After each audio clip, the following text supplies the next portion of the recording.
Hey there, good evening. Nice to see you. It's time for the Bronx Buzz. This is BronxNet's program where we talk to reporters and writers and editors, journalists, all different people who put stuff out about important issues in the city and in the Bronx. And we're going to do that in just a moment. And in our second segment, a very exciting Latin photo show that is going to be in a number of places throughout the Bronx. So we're going to do that next. But right now, let's say a good evening to Steve Nessen, who covers transportation for Gothamist NYC, WNYC. Nice to see you again, Steve. Thanks for having me. Steve, congestion pricing is the biggest thing, or maybe not because it's out of the way for the moment. Um, let's go back in time. You wrote a piece saying that the New York Transit chief warned that congestion pricing and having a pause in congestion pricing could lead to subway failures. I think that was somewhat premonition of you because we're now seeing tales that they could be in real trouble. That's right. Yeah, I mean, a fairly incredible turn of events, really, that the governor suddenly, unbeknownst to almost everyone involved in this process that's taken years and years to put together, over 4 years of work, thousands of pages of documents and studies and research, at the final hour, the 11th hour, the tolling machines were already installed and, doing their trial runs. They were ready to flip the switch. And the governor just pulled the rug out from under the MTA and really the state of New York, announcing suddenly that she's not going to go forward with congestion pricing.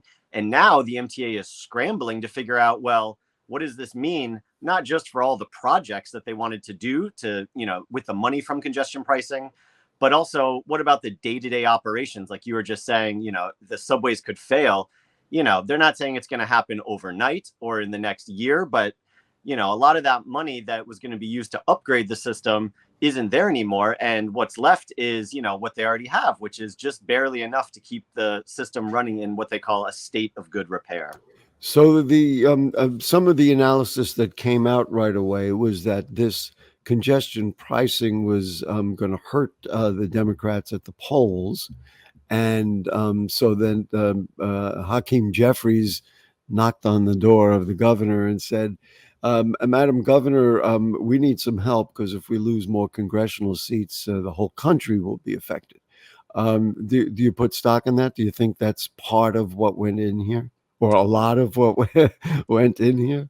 Yeah, exactly. We have a reporter in Albany who says, like, essentially, that's the common knowledge. That's what everyone believes.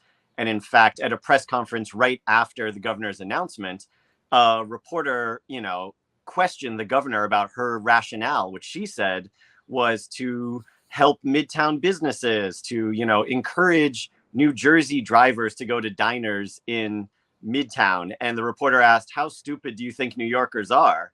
Which was Wow. a pretty blunt way to put it, quite frankly. But I mean, I think that's the feeling of a lot of folks. Like you said, it's common knowledge that, the Democrats don't want to lose congressional seats. Maybe they want to flip some. And, there's polling to indicate that congestion pricing isn't popular. Uh, But there's a lot of fallout and repercussions from that choice now. you know what people in the Bronx were concerned about. Let's talk about if congestion pricing were to happen. Is that people from excuse me, people from Westchester or in other places would drive and find places to park. Let's say up in Woodlawn, maybe open up some parking lots and things like that, and they would park their cars and then jump on the train. But even maybe more likely is that they would park in the South Bronx. And as you reported, the pause mitigation plans included $20 million for a new asthma program and treatment center in the Bronx. We'll take that anyway, congestion pricing or not. But that's, again, another side problem here because now that's not coming. Yeah, that's right. They had these mitigation funds and, essentially it totaled $155 million. Not all of that would go to the Bronx, but like you were saying, $20 million for an asthma center, another 10 or 15 million for schools and planting roadside vegetation, just sort of help with the existing health issues. And like you said, I think the Bronx could probably use it anyways. But those are just some of the things they were going to do to help alleviate the ongoing problems in the Bronx. New Jersey complained about, well, why is the Bronx getting all this stuff? But it's the Bronx, lawmakers, leaders, advocates were very active throughout the congestion pricing process to make sure that they were going to get something to offset even a minor increase in truck traffic, because it's already too much truck traffic in the Bronx. The asthma is already Certainly. some of the worst in the city, the country, so those are other things that are now I, lost without congestion I, pricing. I want to give you the credit. I pulled it right out of your story. They would have, the tolls would have funded a medley of programs in parts of New York City and New Jersey, $10 million for air filtration system at schools located near highways, $25 million to renovate parks and green spaces in environmental justice communities, $10 million to plant 4,000 trees and 40,000 shrubs near polluted roadways.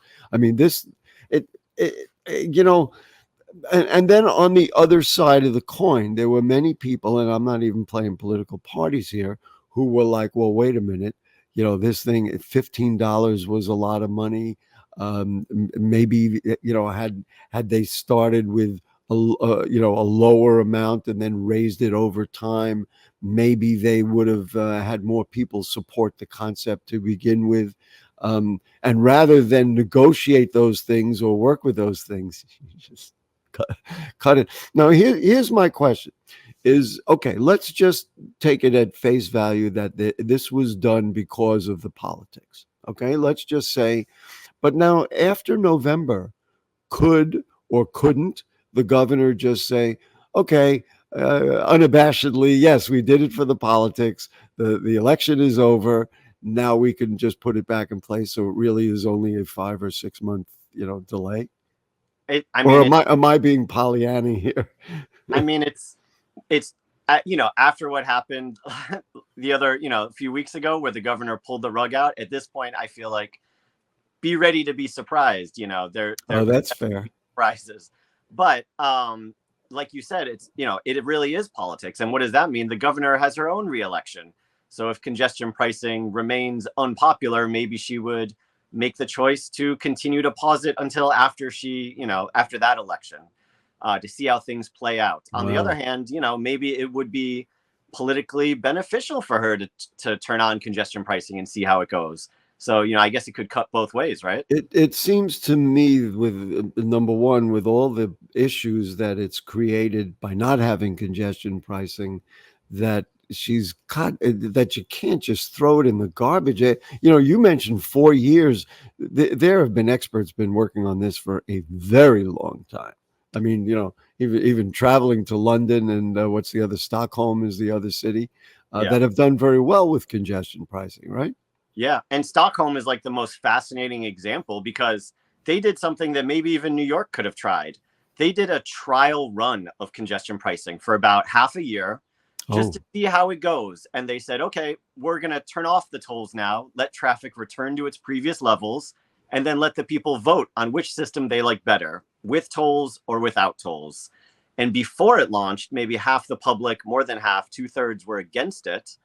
After they saw the decrease in traffic, they put it to a vote. It won by, more than half of the voters chose it.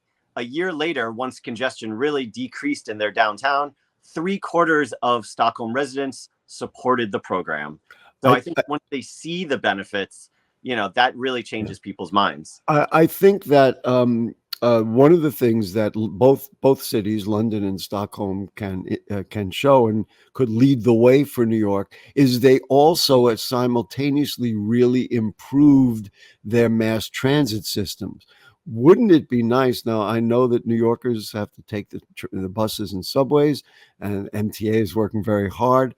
But wouldn't it be nice if they really made significant changes to those systems to coincide with congestion pricing? I'll bet that you'd get many New Yorkers and say, wow, the train doesn't stop get stuck as much.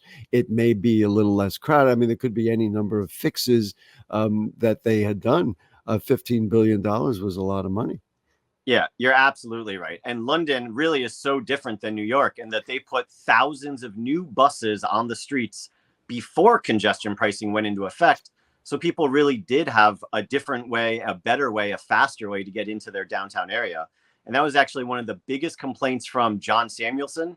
He was on the board that helped set the tolls, and he resigned at the last hour very much because of that, because the MTA wasn't offering people in the outer boroughs, parts of Queens, where the train service really isn't that great and it really does take a long time. He wanted more express buses to get to downtown. And the MTA said they just didn't believe, even with congestion pricing, that the ridership warranted that. They argued that there's still plenty of room on the trains because that's still, 20%, maybe 15% lower than before the pandemic.